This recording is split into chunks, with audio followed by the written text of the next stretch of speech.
Hi friends, இந்த வீடியோவில் எப்படி வேல் மெத்தட் ஜேக்குரில் யூஸ் பண்ணுறதுன்னு பார்க்கலாம்.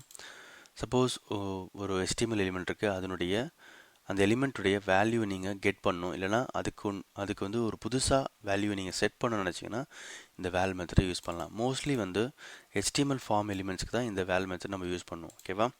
ரெண்டு சின்டாக்ஸ் இருக்குது. ஒன்று வந்து கரண்ட்டாக இருக்கிற வேல்யூவை கெட் பண்ணுறதுக்கு, இன்னொன்று வந்து புதுசாக வேல்யூ செட் பண்ணுறதுக்கு. ஓகேவா?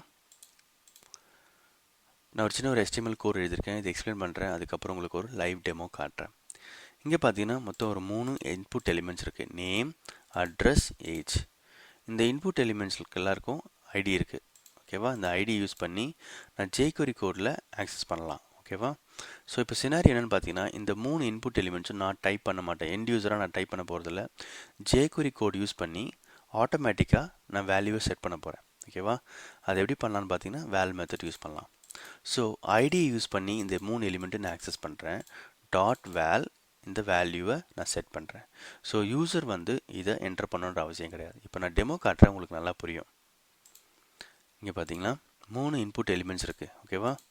ஸோ இந்த ஒவ்வொரு இன்புட் எலிமெண்ட்ஸும் நான் டைப் பண்ணணுன்ற அவசியம் கிடையாது. இந்த பட்டன் நான் கிளிக் பண்ண உடனே என்ன ஆகும்னா, நான் jQuery ஸ்கிரிப்டில் ஐடி யூஸ் பண்ணி ஒவ்வொரு எலிமெண்ட்டும் ஆக்சஸ் பண்ணுறேன். அதுக்கப்புறம் வேல் மெத்தடை நான் வந்து செட் பண்ணுறேன். வேல் மெத்தட் யூஸ் பண்ணி நான் வேல்யூ செட் பண்ணுறேன்.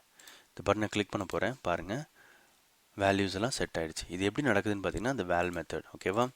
ஸோ ஒவ்வொரு இன்புட் எலிமெண்ட்டையும் நான் வந்து வேல்யூ ஆட்ரிபியூட்டை செட் பண்ணலாம். அதே நேரத்தில் கெட்டும் பண்ணலாம். ஓகேவா?